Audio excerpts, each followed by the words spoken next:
नमस्कार. अंकुश पाटील ॲग्रोमध्ये आपलं सर्वांचं सहर्ष स्वागत आहे.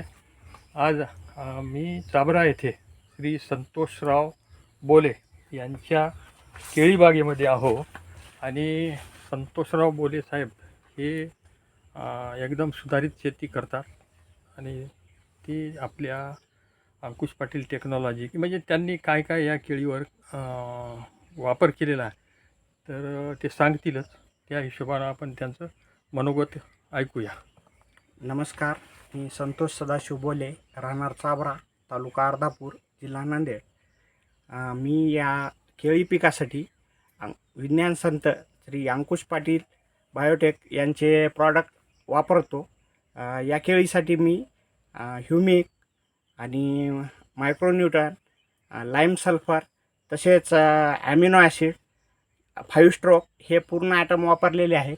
ही केळी माझी सोयाबीन पिकामध्ये लागवड झालेली होती. थंडीमध्ये 1 ते 1.5 महिना हा प्लॉट पूर्णपणे स्टॉप झालेला होता.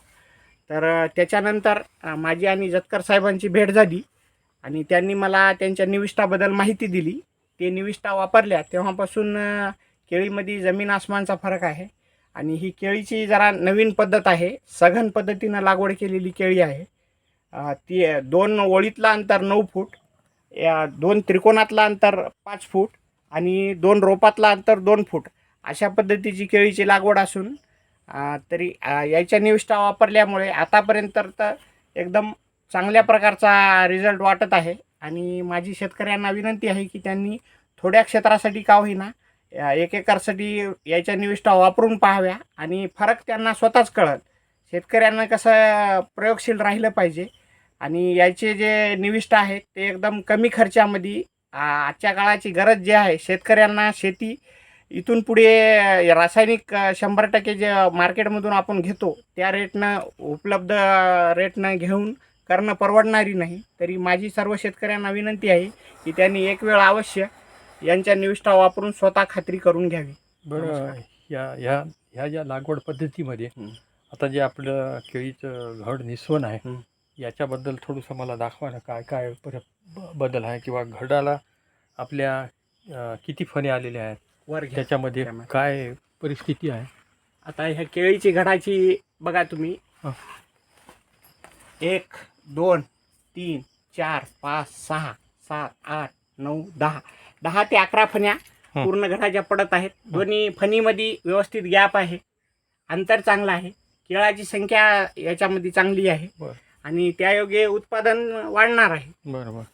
तरी आता आपण ते जे 52-34चा आता केळी निस्वनीच्या टाईममध्ये जो ग्रेड लागतो तो आपण इथं दिलाय ना. 052-34 पण दिलेला आहे तुमचा.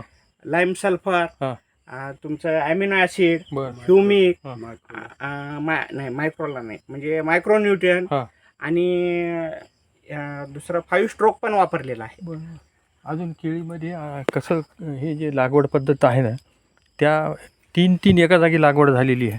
3 घडाची लागवड आहे एकत्र.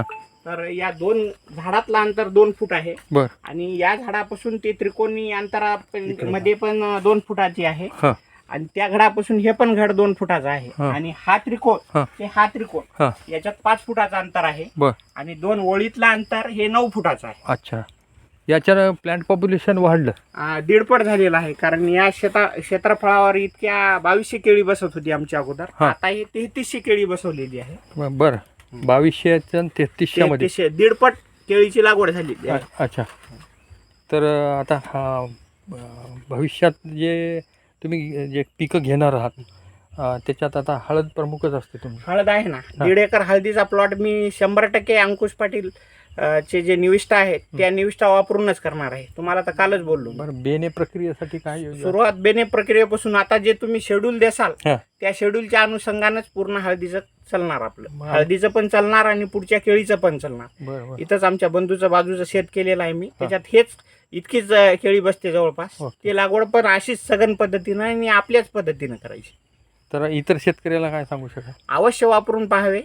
शेतकरी अगोदर पूर्ण विश्वास करत नाहीत तरी त्यांनी छोट्या क्षेत्रावर करून बघावं.